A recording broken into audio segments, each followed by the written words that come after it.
New Atlantis, one of the largest and most ambitious Bethesda-made cities of all time. Its verticality is dizzying, and its many towers are filled with more flamboyant characters and beautiful handcrafted details than ever before. Hey, you! Sure, it lacks the nostalgic sounds of Balmora, and neon may be more Odgrub's kind of place. Got moves. But in a galaxy as massive and as chaotic as Starfield's is, then near the start of the game, New Atlantis is a great place to be able to call home, and a far cry from the game's countless barren, procedurally generated landscapes. So I escaped it. What lies in the procedurally generated landscape beyond? If you're looking for a way to record your own adventures, then this video sponsor, Outplayed, is for you.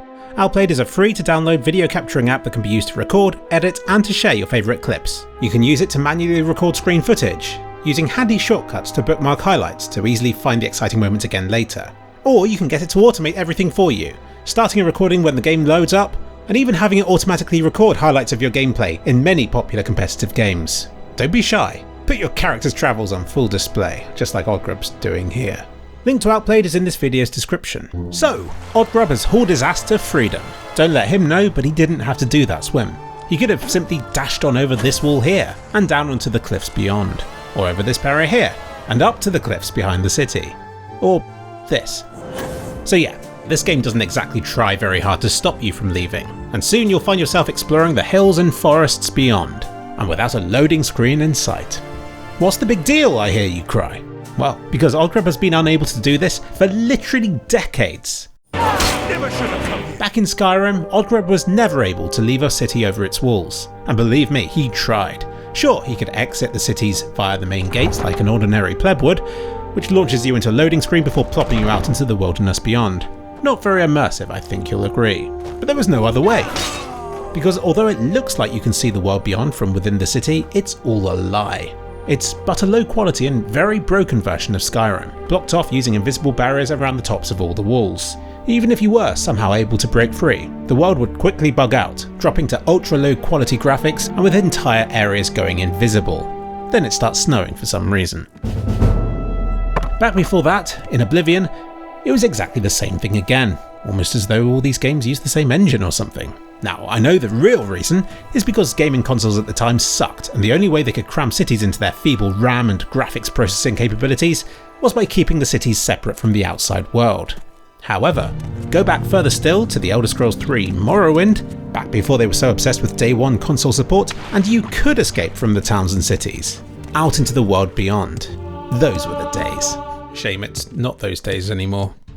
But here we are again, and we can finally move seamlessly between city and wilderness. And while there are still invisible barriers you will eventually run into, the area you can explore around New Atlantis is still about the size of Skyrim itself. But not all directions are made equally. Land anywhere else on this planet and you'll be able to run 4,000 meters in any direction. But not so here, for New Atlantis is not positioned in the middle of a roamable area. The invisible barrier is just 2,000 meters behind the city, beyond this lake behind and then a couple more 100 meters. Don't ask me why. Maybe it's because they think everybody feels naturally more inclined to explore the area around the front, so it makes more sense to have more space there. But this does ironically mean that one of the most distant places to travel on foot happens to be visible from the first main city you visit. So without further ado, let's boldly go where lots of people have probably been before. On top of not being fully procedurally generated, New Atlantis' general landscape is already more interesting to explore than most, with the others, in following with realism, tending to look more like this. Or this. Or this. However, the world around New Atlantis is a special place, home to all sorts of plants and animals, or as this game likes to call them, flora and fauna. Never sure which one's which. All this stuff everywhere makes it a nightmare to scan this planet to 100% completion. But Odgrub's awesome and has already done it. How else is he supposed to earn thousands of credits?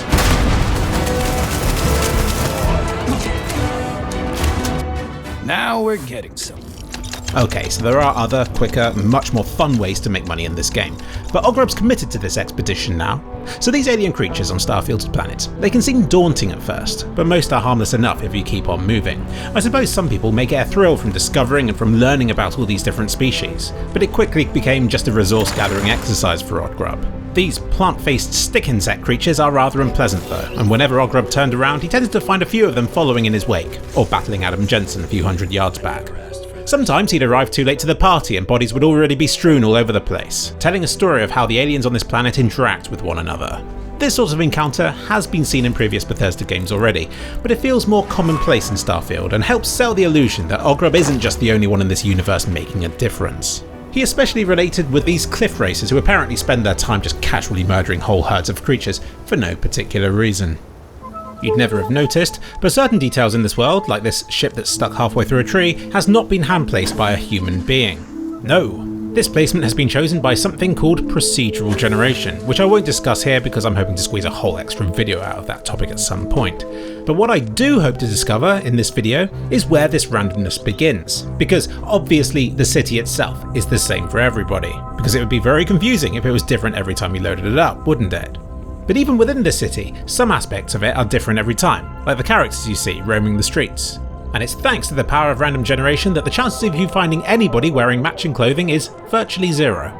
But you don't care about that, do you? You want to know where the world beyond New Atlantis becomes randomly generated. And the answer to that is not far. Don't even need to escape the city to figure that out. I stole this image from a Gamer's Nexus video and compared it with my own taken from the same spot, and if I quickly flick between the two, then you can see there's a clear, square-shaped area around the city where very little changes. The odd tree here or there, but that's about it. But beyond that square, it's like the Wild West, and our experiences exploring these parts will be very different. Even if most of the bigger details like the hills and distant mountains look identical. Mystery solved, great success. So Odgrub stood on the line that divides man-made from procedurally generated. On this side, almost everything you see is hand-placed, or at the very least, the same for every player. But step beyond this point and into the wilderness, and virtually all the buildings, lots of the trees, and some of the hills will be different. Which is sad, in a way, because if it's all randomly placed, then doesn't that make it all pointless? But that's missing the point. This is a Bethesda game, damn it. It's a world best experienced when you set yourself your own goals. In true Bethesda game fashion, no one bit of Starfield is good enough to be worth playing, but there are so many different bits to the game, all overlapping and interacting with one another in random ways, that it makes the sum of its parts worth experiencing, especially when something goes wrong. Suddenly, all those random encounters and hand-placed details will go from being subpar on their own to being extra amusement along the way. So Odgrub's goal is to reach the far end of this world, which will put him further away from a zone starting point than in almost any other zone you can spawn in the game. Not only does this make this one of Starfield's greatest adventures, it also runs a high chance of breaking the game, because Bethesda. So he ran and ran, and ran and ran, then slowed down a bit and let his oxygen levels recover, and then he did it all again, and eventually he stumbled upon a place he couldn't help but want to investigate. It appeared to be some kind of solar farm, which is kind of boring, but Odgrub soon noticed he wasn't alone, for he caught but a brief glimpse of something big and scuttly as he approached. He followed the trail of bodies, and sure enough it led him to a boss fight, which in true Bethesda games fashion proved to be a total bullet sponge, and Odgrub had to beat it by getting it wedged on the scenery and by shooting it with ranged attacks until its health bar ran out.